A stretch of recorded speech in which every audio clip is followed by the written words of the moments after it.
قادر کے کیس کو، مگر نیب کی ٹیم آج صبح 9 بجے انٹر ہوتی ہے، تفتیش آتی ہے، تفتیشی آتے ہیں، پروسیکیوٹرز آتے ہیں، سب کو انٹری ملتی ہے، مگر یہ کیسا اوپن ٹرائل ہے، یہ کیسی اوپن پروسیڈنگز ہیں جس میں عمران خان صاحب کے پروفیشنل لائرز کو ریپیٹڈلی کورٹ میں انٹری نہیں دی جا رہی. میں اس بات سے یہ تیسری چوتھی دفعہ ہم یہ آپ کے آگے رکھ رہے ہیں کہ جس وقت مقدمے میں تاریخ ڈل گئی، 15 تاریخ خاموشی سے ہماری غیر موجودگی میں بشرا بی بی کو پیش کیے بغیر، وہ بھی اس مقدمے میں برابر کی سرکار کے مطابق شریک ہیں، ملزمہ ہیں، تو ان کو کیسے آپ نے پیش نہیں کیا؟ ان کو کیوں آپ نے یہاں سے میلوں دور آپ نے ان کو رکھا ہوا ہے، اور یہاں پر اڈیالہ جیل میں تمام سہولیات کے ہوتے ہوئے، تمام ریکوائرمنٹس کے ہوتے ہوئے یہاں پر بشرا بی بی کو نہیں رکھا جا رہا؟ سو آج دوبارہ نیب کے جج صاحب جو ہیں وہ نہیں آئے، اور عملے نے آج خاموشی سے 15 تاریخ کی ڈیٹ کو ڈال دیا اور دوبارہ کیس کو ایڈجرن کر دیا.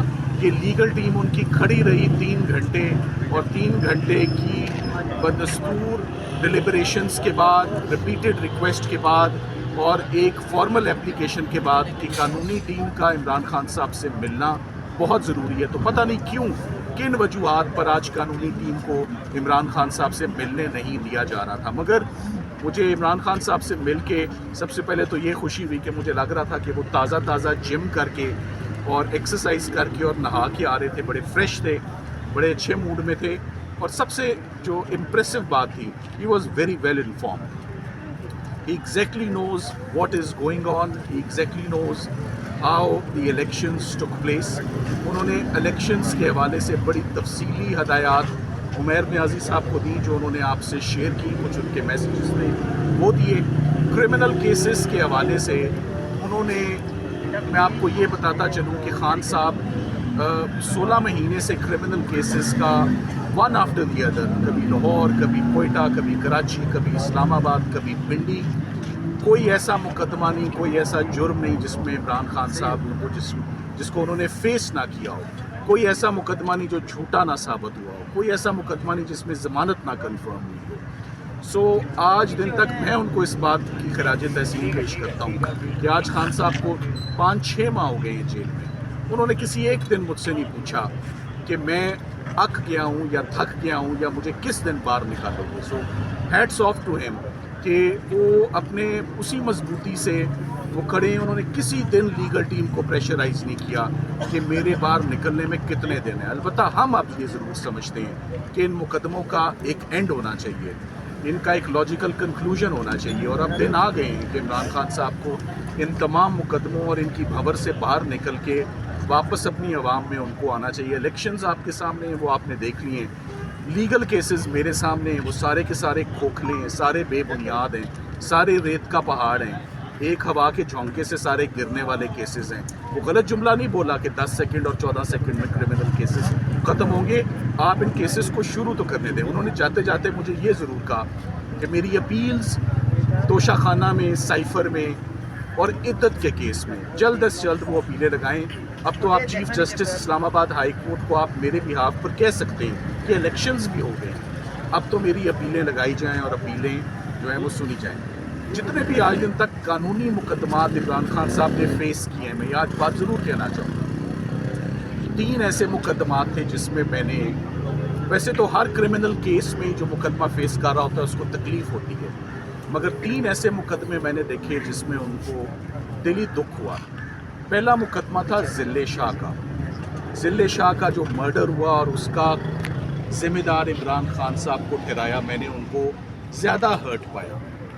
دوسرا کرمنل کیس جس پہ میں نے ان کو بہت ریئیکٹ کرتے دیکھا، وہ کرپشن چارجز تھے. انہوں نے کہا یہ کام میں نے زندگی میں کبھی نہیں کیا کرپشن کا. القادر کے حوالے سے اور توشہ خانہ کے حوالے سے کہ I am not a corrupt person, so I saw him reacting. The third case جس پہ ان کو بہت دکھ ہے، نہ صرف ان کو دکھ ہے، ہم سب کو ہی دکھ ہے، ہمیں بھی دکھ ہے کہ یہ عدت اور نکاح والا جو کیس تھا، اسے ہم کہتے ہیں بلو دا بیلٹ. بلو دا بیلٹ جا کے یہ کیسز چلانا، یہ پرائیویٹ معاملات تھے، یہ ڈومیسٹک ایشوز ہیں، یہ اس لیول پہ ہائی لائٹ نہیں ہونے چاہیے تھے. اور اس لیول کی کراس ایگزامینیشن اور اس لیول کا ایویڈنس کورٹ میں جھوٹا پریزنٹ کرنا، ایونچولی ان سارے کیسز کا کیا انجام ہونا ہے آپ کو معلوم ہے.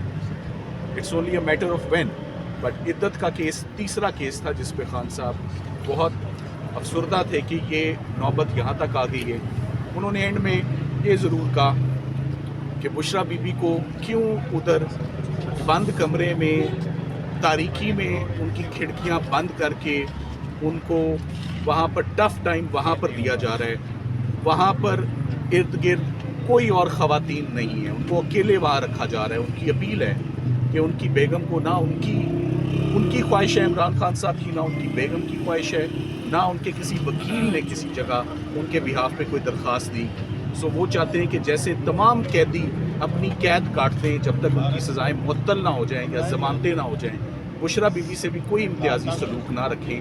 آپ ان کو بھی اڈیالہ جیل میں منتقل کریں، اور جیسے ہر قیدی سزا کاٹ رہا ہے، جیسے عمران خان صاحب کاٹ رہے ہیں، وہ بھی واپس یہاں پر ان کو منتقل کیا جائے. سو بہت جلد آپ دیکھیں گے کہ اگلے 2-3 دن میں عمران خان صاحب کی جتنی بھی اپیلز ہیں وہ اپنے فائنل مراحل میں ہیں. فائنل مشاورت کے بعد عمران خان صاحب کی ضمانت کی اپلیکیشنز بھی اسلام آباد ہائی کورٹ میں آئیں گی اور ان کی اپیلز بھی فائل ہوں گی. اور جیسے یہ کیسز کنکلوڈ ہوئے رات کی تاریکی میں بیک ٹو بیک 3 دنوں میں، ہم امید کرتے ہیں کہ جیسے 3 دنوں میں سزائیں سنائی گئی ہیں ویسے ہی 3 دن فکس ہو اور یہ اپیلیں سنی جائیں. Thank you very much.